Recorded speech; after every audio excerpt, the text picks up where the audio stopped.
ফেনীর সোনাগাজী উপজেলার নবাবপুর ইউনিয়নে মহুরী নদীতে অবৈধ বালু উত্তোলনের বিরুদ্ধে শুক্রবার সকাল 11টায় অভিযান চালায় প্রশাসন।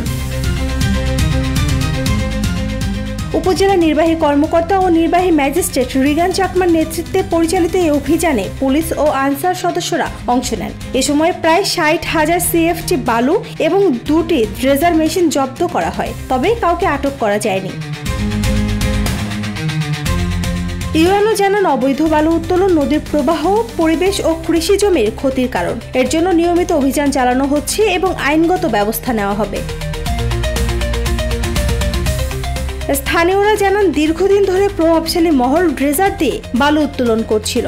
এতে তীরবর্তী জমি ও বসতবাড়ি ঝুঁকিতে পড়েছে। তারা অবৈধ বালু উত্তোলন স্থায়ীভাবে বন্ধের দাবি জানান।